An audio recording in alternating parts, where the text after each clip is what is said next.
Yeah, Wokumase Asukwa. Na yebeka ya afuwe ye mu. Ebosome miensa no mu na arosem bi si ye e wo kwada so. Arosem we si ye ne se abdante bi friend se junior ya wo ye mobile money ni pabonifo bi koto hye ne so wo no ne dem isusu se pabonifo bi koto hye ne so wo no ne dem se bi ebo no ekun etwa ne ti owi ese bi na ntokwa yi ne to ne hwo a omia ya amamu abagi na efrimu ansa na sika be se 8 billion Titiscana and 800,000 Ghana cedis here be a physical cash. They be see mobile money or JD Free Branton Hall a coin. And I was here some be deja Yamen Chade oppose for a bemu and my yenya one way to say or my yenya bransemi actually one there the umber court. Now the tenant says I need pay yenya bransemi is to say one more and bonnet growth from our bar be a friend of Patricia Marco. Yeah, or no so. Na oye mobile money a isuze ni paboni from iko to share so e wo nso to mu awia pa ekun no efiat as fast as so na asokwa court e betina asem so ntia beju ha ya me adoma court for asem le ba ko tie the court be ka yewi a ebu nchire mu nyina e beto ebo ase ye de emu amane ebo asom se dia etientia kwai na ko tie the court e be ka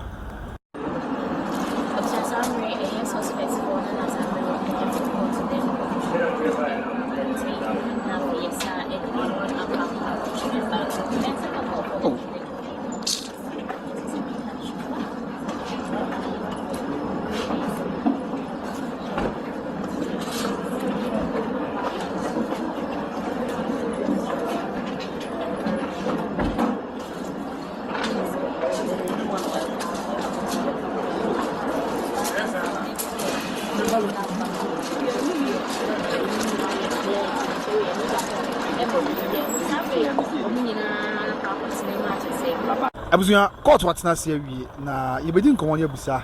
de e court so e wo court dan mo menua bokọ de nyankopon ado ye de nyame ase ye tai di nkomo wa da bia nya de power from one be kai wonti sa down wadi biem e cha hwefo adawo me din de Owusu Randy me na junior di machi una junior di wachi junior ya hwan be sima ba kontem hwan ni junior chemu ye che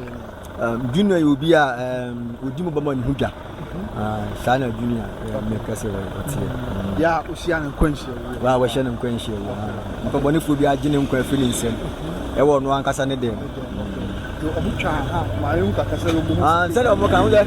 omo ko dem no omo kire ne nsa gu na chi na omo kire ne nan su gu na chi na omo so ete fa na no mu quality no sa repe ne koye se bi ne shwa ne na omo mia ne hwa ma ne hwa na abane wum ni nyina ayera ana omo tutu ne sen so wow okay and I'm mobile court mobile there na pie from about chase e kire obodu ha come sabre ya wo pia ba there na course wan kasa twamfo ni kire ni beduru ha be anapa be 9 o'clock mu bamba na omunya mai okay nti ebo be no nkono be no ndumu ho no ana mu so omo de omo ye de eba aye court na inside no dada na do mo kan kasa eguso amu oguso mo cha to no general nti court asa tu asana sheda senya me aduma bosumi ya ewumi e da to so aduonu 9 24th na court be sa atena asem no so sa peno kan ese ene o ma sheda nwu rasem mu ani hu nkomo bia na o ma ni hu nkomo bia no ane se o yo mo se muguso ayi nim nyama atono je no nyamfa yi bia ma enti no omo nsa anko nyame aduma bosumi ya ewumi e da to so aduonu 9 yen sa mla court ebra okuru court dem wo no sabi nipa isu omo ye nyambransem yi munum no se no ni twa omo so omo nyina ba ya na omo nyina ba omo nim se onya ni dunya omo ye sa me nya sure so omo nim die omo sure so omo nim bu ala me to omo nchen pent no bo omo nim se bia me nua no asabe no te omo nchen a aya de ensem no mo ka wo hwe aya na komo bi omo ni twa kurukuru hwe de ekoso de se na ya no siti wo hwe a wo mo ba ne se mo ba no do mu di nkomo pa oba pemfo ne kunu ne boy ba kwa na oka ho no mu di nkomo pa no mu besi mo na aze oba na kwa de ne mu yesede kakra fine oba pemfo ne mu yesede pa na de ne mu yesede mu de bi na yesu ni ade ba na de oba ne mu yesede ese oba pemfo ni kunu ka almost so kum junior na ai nkon kakra because nda na be interview no course bi na de binti no ka we say ke mfa no sia di na asem ne de ogusu o ye adwuma ogusu oni kuma se nti no we sure say de be fuma ba bia na ba ya bia no de be tuma ni anti munya botra kakra pati amia nti ne kuma se ade enkran de no so si akosi se enkran se mu se me ka enkran de na sia di ni sia di na wo di asem ne chi no kuma se ha banko fa ngasa so ko chi o mu akra wala se ha nti mi se me ka se omo bo bi din no nti ono na isi aka na isi sia ni ko ni nkran wala se ha nti ono nti no asem no ahodu on kakra mo nkran ko pem tam se bia ibenya ba kono mo kan ho asem no ona mo so we gangali a salo mo da asem de aba ne suspect nkwan na mo ya chi o mo so do mo kan ba ko ma bo ndin na se de ye kan to ono na isi ye pe no nti isi sia ni ko ni kuma se no otu wana mo no ogusu a ama isi na mentiment nkan nti isi de nyame adom na bibia ye ya de betuja ama tifo nso ate junior dem up to now na say munya akwanya nko ya tutum nya sa nse se dem di kan nse omo central sisia no central for my approval senke nkwanko yi but kwada so nse se sisi wo kwada so ana menu on the phone ya de ade no kwada so sia investigation na oye ni ayi ntino okoche nipa 4 e won kran nti ono so ye ni hwehwemu ka central for my kwasenke nko yi nyoma ne de but kwada so ni ono so nwie ni hwehwemu ni ntino ono so wora kina kwakodi to no so ahye sie nya abotre computer so ono so be wi ni hwehwemu no ansa na ba me kwa because since go for body ni free dem on the yenko hobi nana emrebu chere se fie wa na frefre mama pressure is a much mama watene ho ase se aban mu adwuma na yenti obenya abotre I sure watene ho ase anti see die yeguso kakra ye twen se CID ni no ebe wi bibia na guess mama ye kwa finally na yenya o manko junior mame o ma yun se mame wontimi ntenase ya wontimi nya na ho hwe be abosome ensia chi ya na be koye mame asem te se de ensem na mame ka bibi chere mame asem se arehon di aba arehon na aba pa nya asem peto are kan se akwana owuye na wada mame na koma so pa minu ya na se akoye ni bresem ma se manti o ar mame na se ne ho mfa no wodwunke ho sa ne da watayale pa si kwa me ba kwa nan komene nan ke ba ne nan kra ye ne yenti no amese wonyi na ho kakra nti yeguso ye bompa ye se bibia be fine the phone so si amane o nko hwehwe akose o ma na first o musika o junior o nti o mbaje o ma de you see there bibia ye fine no de mintimi enka ho asem sisi a because onse eno no de mintimi emfa ho asem bia ntudwa the phone nsem ne de anti ba yeguso bibia be fine